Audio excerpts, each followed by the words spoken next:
বারুইপুর শাসন বালক সংঘের থিম মানতপুরী। মন্দিরের আদলে তৈরি হয়েছে মণ্ডপ। হিন্দু ধর্মে যেভাবে মানত করা হয় ঈশ্বরের কাছে, ঠিক সেভাবেই মণ্ডপ সাজানো হয়েছে।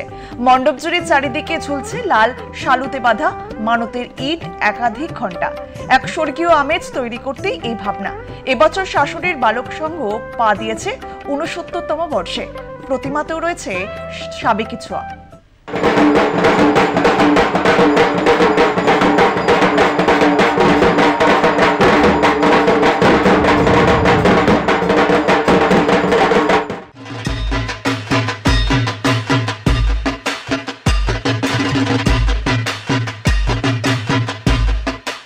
2025-এর এবারে শাসন বালক সংঘ তারা কিন্তু আকর্ষণীয় থিম নিয়ে এসেছে। এই শাসন বালক সংঘের যাদের ৬৯তম বর্ষে পদার্পণ করেছে। এবারে ভাবনা মানতপুরী, মানে বিভিন্ন মন্দিরে গেলে মানে যে মানত করা হয়, তারপরে সেই মানতে তাদের কাজ হলে তারপরে আবার গিয়ে তারা পুজো দেয়। সেই রকম কিন্তু এই মণ্ডপটি এবার করা হয়েছে।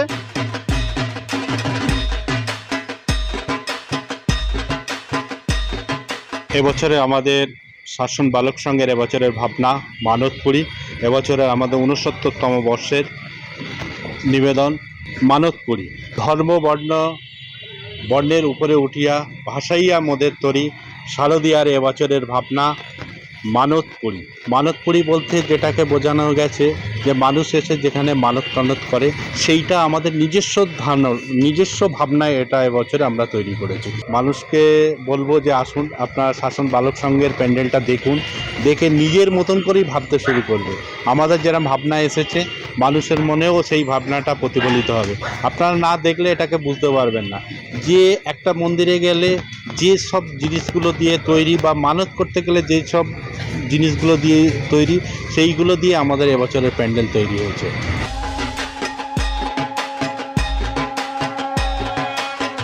মানতপুরী যাতে সাধারণ মানুষ কতটা এখানে নেবে, সেইটাই কিন্তু এখন সময় একেবারে জানাবে।